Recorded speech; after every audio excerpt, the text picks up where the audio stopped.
Silence de Mamadou. Dans les hauteurs d'un immeuble moderne de Dakar, l'air climatisé dissimulait à peine la tension invisible entre les murs du bureau du PDG. Mamadou Diop, la cinquantaine élégante, était un homme respecté. Son entreprise florissante dans l'import-export en faisait un patron influent et redouté. Mais peu de gens connaissaient réellement le cœur de cet homme, toujours tiré à quatre épingles, au regard calme mais souvent perdu dans le vide. Chaque matin, comme un rituel, Mamadou traversait les couloirs avec assurance, saluant brièvement ses employés. Mais ce jour-là, lorsqu'il s'arrêta devant l'un des bureaux du service logistique, son regard s'attarda un peu plus que d'habitude. Elle était là, Aminata, assise sur une chaise en bois dans un coin du bureau. Elle attendait son mari, Abdou, employé depuis 3 ans dans l'entreprise. Elle portait un boubou simple, mais d'un bleu éclatant, qui contrastait avec la grisaille des néons du plafond. Elle souriait doucement, ses yeux brillants d'une tendresse tranquille. Elle ne dit rien, mais le silence qu'elle portait en elle semblait contenir 1000 histoires. Mamadou sentit un frisson étrange le traverser. Cela faisait longtemps qu'il n'avait pas ressenti cela. Ce trouble qui bouleverse l'âme, ce déséquilibre intérieur qui pousse un homme à regarder autrement. Il se sentit soudain mal à l'aise, comme s'il volait quelque chose d'interdit rien qu'en l'observant. « Bonjour », lança-t-il d'une voix plus douce qu'il ne l'aurait voulu. Aminata leva les yeux, surprise. Elle lui répondit avec respect et pudeur, sans rien deviner du tumulte intérieur du patron. « Bonjour, monsieur. » Ce fut un échange bref. Et pourtant, Mamadou passa le reste de la journée à y repenser. Abdou, lui, ignorait tout de ce qui venait de naître dans l'esprit de son patron. Il travaillait dur, rêvait d'une promotion et parlait souvent à ses collègues de la femme merveilleuse qu'il avait la chance d'aimer.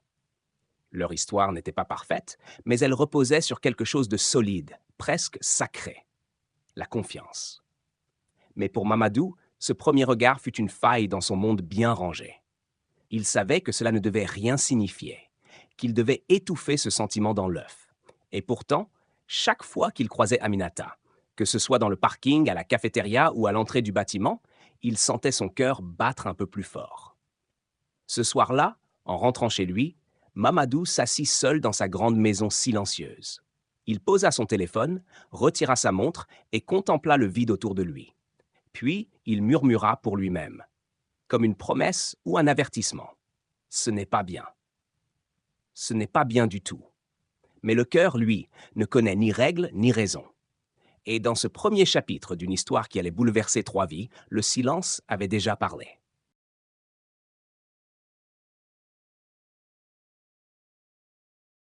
L'ombre derrière le respect. Mamadou n'était pas homme à se laisser distraire facilement. Pourtant, depuis ce jour où il avait croisé Aminata dans le bureau logistique, quelque chose s'est installé en lui. Un trouble léger, mais persistant. Il essayait de l'ignorer, de se convaincre qu'il n'y avait rien, qu'il s'agissait d'un simple moment de faiblesse passagère.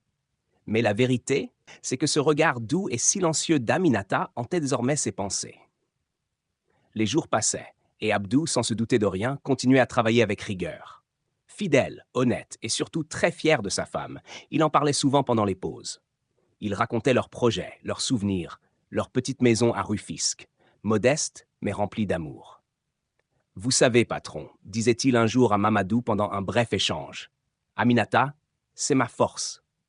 Sans elle, je ne serais rien. » Mamadou avait souri, poliment, mais ses yeux s'étaient immédiatement détournés. Il avait senti une brûlure sourde en entendant ces mots. Jalouse? Lui? Il repoussa aussitôt cette pensée, comme on chasse une tentation honteuse. Un vendredi soir, alors que la plupart des employés étaient partis, Mamadou travaillait encore à son bureau. La ville s'illuminait lentement au loin et le silence du bureau devenait presque pesant. Il s'apprêtait à partir quand il entendit frapper doucement à sa porte. « Entrez », dit-il sans lever les yeux. C'était Aminata. Elle tenait une pochette en main. « Mon mari a oublié ses documents. Il m'a demandé de les remettre avant la fermeture. » Elle s'approcha doucement, posant le dossier sur le bureau. Mamadou la remercia d'un signe de tête, mais lorsqu'il leva enfin les yeux, son regard croisa le sien. Et à ce moment précis, le temps sembla suspendu. Aminata détourna immédiatement le regard, visiblement gênée. Elle n'avait rien dit, mais quelque chose dans l'air avait changé. Merci, dit Mamadou d'une voix calme. Vous, vous allez bien? Elle hocha la tête. Oui, monsieur. Bonne soirée. Et elle s'éloigna rapidement. Mais dans la tête de Mamadou, la tempête venait de commencer. Car ce soir-là, il comprit que ce qu'il ressentait n'était plus un simple trouble. C'était plus fort, plus profond. Et s'il n'y prenait pas garde, cela allait le mener là où il n'aurait jamais imaginé aller.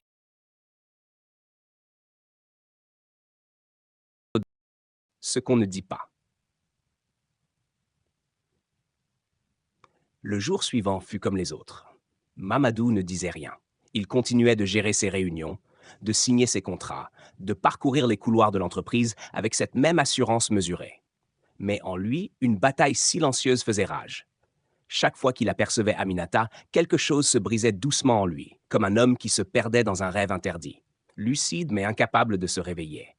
Et Aminata, elle, avait senti ce changement. Elle n'était pas naïve.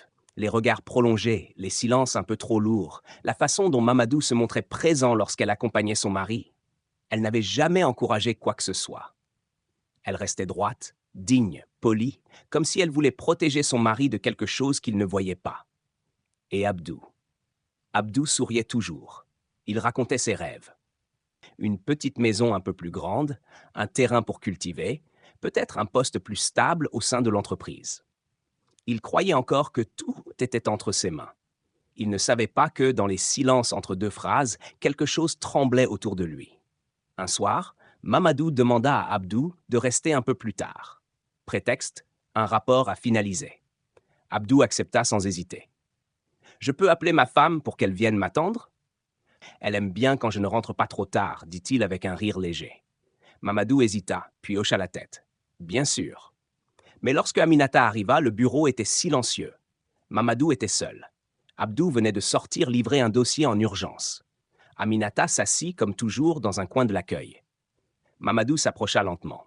« Vous êtes une femme remarquable, dit-il enfin, brisant le silence d'une voix grave. Aminata releva la tête, le regard ferme. « Je suis la femme d'un homme remarquable, monsieur. » Et dans ces mots simples, tout fut dit. Mamadou recula doucement, touché par cette vérité implacable. Il comprit qu'il avait frôlé la ligne, qu'il avait aimé en silence une femme qui ne lui appartenait pas. Il n'y avait pas eu de trahison, pas de geste déplacé. Mais il avait connu ce feu discret qui consume l'âme sans bruit. Le lendemain, Mamadou annonça publiquement qu'il quittait la direction de l'entreprise pour se consacrer à un projet social à Rufisque, une manière pour lui de rendre quelque chose à la vie sans rien attendre. Abdou obtint sa promotion. Il acheta son terrain. Et Aminata, elle, resta la même. Silencieuse, forte, digne. Car parfois, le plus grand amour est celui qu'on garde pour soi,